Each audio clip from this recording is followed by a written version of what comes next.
अष्टावक्र गीता का यह गहरा सूत्र कि जहाँ इच्छा है वहाँ अशांति है, मनुष्य की आंतरिक बेचैनी की जड़ को सीधे उजागर करता है।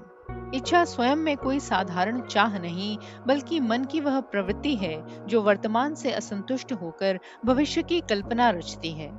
जैसे ही इच्छा जन्म लेती है, मन अभी और यहाँ से हटकर अगर ऐसा हो जाए या जब यह मिल जाएगा की ओर चला जाता है, यानी भविष्य में चला जाता है।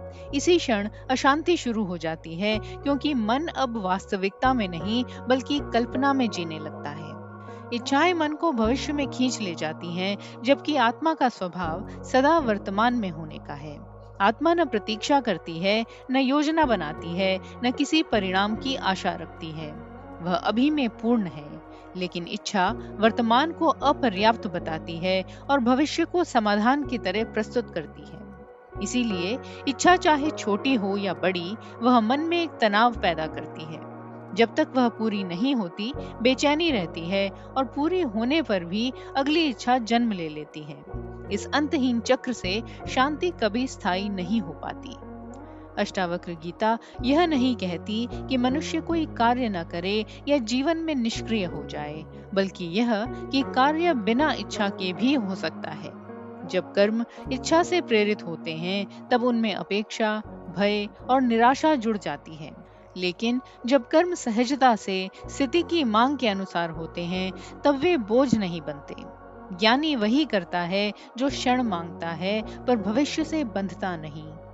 जब इच्छाएं धीरे धीरे शांत होती हैं, तो यह कोई जबरदस्ती से किया गया त्याग नहीं होता, बल्कि समझ का परिणाम होता है।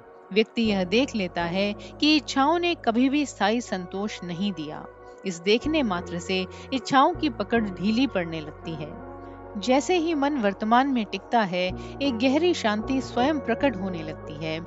ऐसी शांति जिसे बाहर से लाया नहीं जाता, बल्कि जो हमेशा भीतर मौजूद थी। अंततः अष्टावक्र का संकेत यही है कि शांति कोई उपलब्धि नहीं, वह हमारी स्वाभाविक वास्तविक प्रकृति है। इच्छा उस पर पड़ा हुआ आवरण है। जब इच्छा थमती है, चाहे थोड़ी देर के लिए ही सही, तभी हमें अपने ही भीतर छिपी उस मौन, स्थिर और आनंदमय अवस्था की झलक मिल जाती है। यही झलक धीरे धीरे जीवन का स्वभाव बन जाती है।